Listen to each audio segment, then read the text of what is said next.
ഓണം സദ്യ recipe സീരീസിൽ നമ്മുടെ ആദ്യത്തെ റെസിപ്പി 2 തരം പച്ചടിയാണ് കേട്ടോ. റെസിപ്പിയിലേക്ക് പോകുന്നതിന് മുമ്പ് കഴിഞ്ഞ വർഷം നമ്മൾ ഓണം റെസിപ്പീസ് ചെയ്തപ്പോൾ ഒരുപാട് പേര് ചോദിച്ച സംശയമാണ്, പച്ചടിയും കിച്ചടിയും ഒന്നാണോ, അല്ലെങ്കിൽ ഇത് തമ്മിലുള്ള വ്യത്യാസം എന്താണെന്ന്. സദ്യാ വിഭവങ്ങളിൽ ഏറ്റവും കൂടുതൽ തർക്കം നടക്കുന്ന 2 ഐറ്റംസ് ആണല്ലേ ഈ പച്ചടിയും കിച്ചടിയും. ഞാൻ വായിച്ചും കണ്ടും കേട്ടും മനസ്സിലാക്കിയ കുറച്ച് വ്യത്യാസങ്ങൾ പറഞ്ഞു തരാം കേട്ടോ. ഞങ്ങളുടെയൊക്കെ നാട്ടിൽ ഈ കിച്ചടി എന്ന് പറയുന്നത് മധുര രസമുള്ള സാധനങ്ങൾ വെച്ച് തയ്യാറാക്കുന്നതാണ്. പൈനാപ്പിള്, ഏത്തപ്പഴം, ചില സ്ഥലങ്ങളിലൊക്കെ പപ്പായ വെച്ചുണ്ടാക്കും, മത്തങ്ങ, ഇതൊക്കെ വെച്ചിട്ടാണ് നമ്മൾ കിച്ചടി തയ്യാറാക്കുന്നത്. എന്നാൽ പച്ചടി എന്ന് പറയുന്നത് പുളിരസമായിരിക്കും അതിൽ മുമ്പോട്ട് നിൽക്കുക. ബീട്രൂട്ട്, വെണ്ടയ്ക്ക, അതുപോലെ പാവയ്ക്ക, വെള്ളരിക്ക, ഇതൊക്കെ വെച്ചിട്ട് നമുക്ക് പച്ചടി തയ്യാറാക്കാം. അതുപോലെ മറ്റൊരു വ്യത്യാസം, കിച്ചടിയിൽ മഞ്ഞപ്പൊടി ചേർത്ത് നമ്മൾ വേവിച്ചെടുക്കും. ആ കറിക്ക് ഒരു ചെറിയൊരു മഞ്ഞ കളറായിരിക്കും. പക്ഷെ പച്ചടിയിൽ ഈ തൈരും അതുപോലെ തേങ്ങയും ചേർത്ത് അരയ്ക്കുമ്പോൾ ആ ഒരു വെളുത്ത കളറായിരിക്കും നമുക്ക് പച്ചടിക്ക് കിട്ടുക. ഇത് രണ്ടുമാണ് കേട്ടോ ഞാൻ പ്രധാനമായിട്ട് മനസ്സിലാക്കിയിരിക്കുന്ന വ്യത്യാസം. പിന്നെ വേറെ ഒരു കാര്യം എന്താണെന്ന് വെച്ചാൽ, കേരളത്തിന്റെ ഒരു ഭാഗത്ത് നമ്മൾ ഈ പച്ചടി എന്ന് പറയുന്ന അതേ ഐറ്റം ആയിരിക്കും കേരളത്തിന്റെ മറുഭാഗത്ത് കിച്ചടി എന്ന് പറയുക. അതായത് മധുര രസം ഉള്ളതിന് കിച്ചടി എന്ന് പറയുന്ന ഒരു വിഭാഗം ആളുകളും ആ കിച്ചടിക്ക് തന്നെ പച്ചടി എന്ന് പറയുന്ന വേറൊരു വിഭാഗം ആളുകളുമാണ് കേട്ടോ. അപ്പോൾ നിങ്ങളുടെ നാട്ടിൽ എന്താണ് ഇതിന് പറയാന്നുള്ളത് ഒന്ന് പറയണേ. മധുരം ഉള്ളതിന് പച്ചടി എന്നാണോ കിച്ചടി എന്നാണോ പറയാന്നും ഏത് നാടാണെന്നും ഒന്ന് കമന്റ് ചെയ്തേക്കണേ.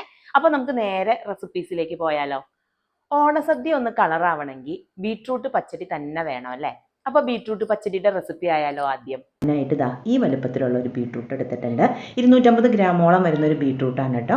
അത് ഇതുപോലെ ഗ്രേറ്റ് ചെയ്തെടുത്തിട്ടുണ്ട്. ഗ്രേറ്റ് ചെയ്തെടുക്കുമ്പോൾ ഏതാണ്ട് 1.5 കപ്പോളാണ് എനിക്ക് ബീട്രൂട്ട് കിട്ടിയത്.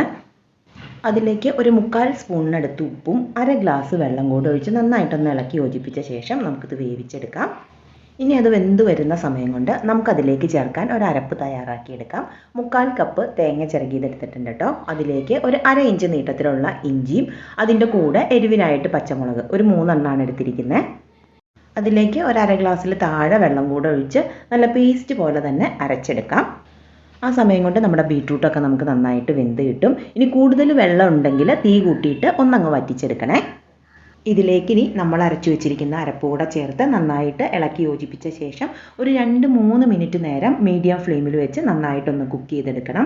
ആ തേങ്ങയുടെയൊക്കെ ആ പച്ചമണം ഒന്ന് നന്നായിട്ട് മാറി വരണം. അരപ്പൊക്കെ വെന്ത് വെള്ളമൊക്കെ വറ്റിതാ ഇതുപോലെ കിട്ടണം. ഇനി ഇതിലേക്ക് തൈര് ചേർത്ത് കൊടുക്കാം. 1.5 കപ്പാണ് കേട്ടോ തൈര് എടുത്തിരിക്കുന്നത്. തൈര് കുറച്ച് കട്ട തൈര് വേണം എടുക്കാൻ. അതുപോലെ തന്നെ കുറച്ച് പുളിയുള്ള തൈരും വേണം. വല്ലാതെ അങ്ങ് പുളിച്ചു പോയ തൈരല്ല, അത്യാവശ്യം പുളിയുള്ള തൈരാണ് നമ്മുടെ പച്ചടിക്ക് നല്ലത്. തൈരിൻ്റെ കട്ടയൊക്കെ ഒന്ന് ഉടച്ചു കൊടുത്ത ശേഷം നമ്മൾ ബീട്രൂട്ടിലേക്ക് ചേർക്കുന്നുണ്ട്. ചേർത്ത് നന്നായിട്ടൊന്ന് ഇളക്കി യോജിപ്പിച്ച ശേഷം നമുക്ക് ഫ്ലെയിം ഓഫ് ചെയ്യാം. തൈര് തിളയ്ക്കാനായിട്ട് അനുവദിക്കേണ്ട, ആ ചട്ടിയുടെ ഒരു ചൂട് മതി നമുക്ക്.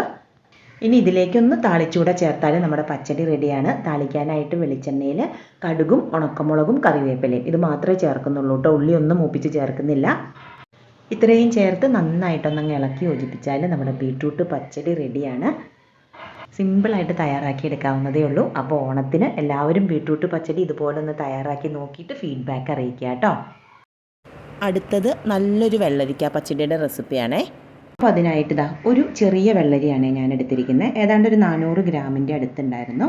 അതിൻ്റെ തൊണ്ടും ഉള്ളിലുള്ള കുരു എല്ലാം കളഞ്ഞ് ഇതുപോലെ ചെറിയ കഷ്ണങ്ങളായിട്ട് നുറുക്കി എടുത്തിട്ടുണ്ട്. ഏതാണ്ട് 1.5 കപ്പാണ് കേട്ടോ എനിക്ക് അത് നുറുക്കി കഴിഞ്ഞപ്പോൾ കഷ്ണങ്ങൾ ഉണ്ടായിരുന്നത്. അപ്പോൾ ആദ്യം തന്നെ വെള്ളരിക്ക നമുക്കൊന്ന് വേവിക്കാനായിട്ട് വെക്കാം. അതിലേക്ക് ഒരു 1/4 ഗ്ലാസ് വെള്ളവും 1 സ്പൂണിൻ്റെ അടുത്ത് ഉപ്പും ചേർത്ത് അടച്ചു വെച്ച് വേണം നമ്മളിത് വേവിച്ചെടുക്കാൻ. ഏതാണ്ട് ഒരു 5-6 മിനിറ്റിനുള്ളിൽ നമുക്ക് വെള്ളരിക്ക നന്നായിട്ട് വെന്ത് കിട്ടും. അത് വെന്ത് വരുമ്പോഴേക്കും നമുക്കതിൽ ചേർക്കാനുള്ള ഒരു അരപ്പ് തയ്യാറാക്കാം. 1/4 കപ്പ് തേങ്ങ ചിരകിയതിലേക്ക് 1/2 സ്പൂൺ നല്ല ജീരകവും 2 പച്ചമുളകാണ് കേട്ടോ എടുത്തിരിക്കുന്നത്. ഇതിൻ്റെ കൂടെ ഒരു 1/2 ഗ്ലാസിൻ്റെ അടുത്ത് വെള്ളം കൂടി ഒഴിച്ചു കൊടുത്ത് നമുക്ക് നന്നായിട്ട് തന്നെ അരച്ചെടുക്കണം. ഇതിലേക്ക് നമുക്ക് കടുക് ചേർക്കണം.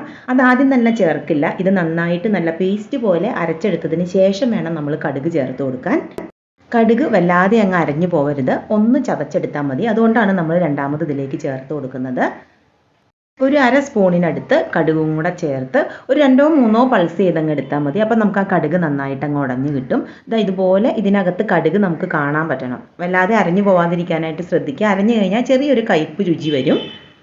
നമ്മുടെ അരപ്പ് റെഡിയാക്കുന്ന സമയം കൊണ്ട് നമ്മുടെ വെള്ളരിക്കയൊക്കെ നന്നായിട്ട് വെന്തിരിപ്പുണ്ട്.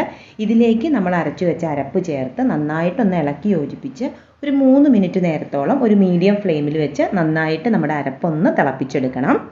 അരപ്പ് നന്നായിട്ട് തിളച്ച് അതിൻ്റെ പച്ചമണമൊക്കെ മാറിക്കഴിഞ്ഞാൽ നമുക്കതിലേക്ക് തൈര് ചേർക്കാം. 1 കപ്പ് നല്ല കട്ടിയുള്ള തൈരാണ് കേട്ടോ എടുത്തിരിക്കുന്നത്. അത് നന്നായിട്ടൊന്ന് ഉടച്ചെടുത്ത ശേഷം വേണം നമ്മൾ ചേർത്ത് കൊടുക്കാൻ.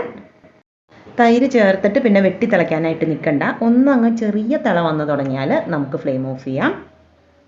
ഇനി നമുക്കിതിലേക്ക് ഒന്ന് താളിച്ചൂടെ ചേർക്കണം. ഒരു 2-3 സ്പൂൺ വെളിച്ചെണ്ണയിലേക്ക് 1/2 സ്പൂൺ കടുക് ഇട്ട് കൊടുക്കാം. കടുക് പൊട്ടി വരുമ്പോൾ കുറച്ച് കറിവേപ്പിലയും കുറച്ച് ഉണക്കമുളകും കൂടെ ചേർത്താണ് നമ്മൾ താളിക്കുന്നത്. അപ്പോൾ വേറെയും ഓണസദ്യ വിഭവങ്ങളൊക്കെ നമ്മുടെ ചാനലിൽ അപ്ലോഡ് ചെയ്തിട്ടുണ്ട്. കാണാത്തവരുണ്ടെങ്കിൽ അതുകൂടെ കാണുക.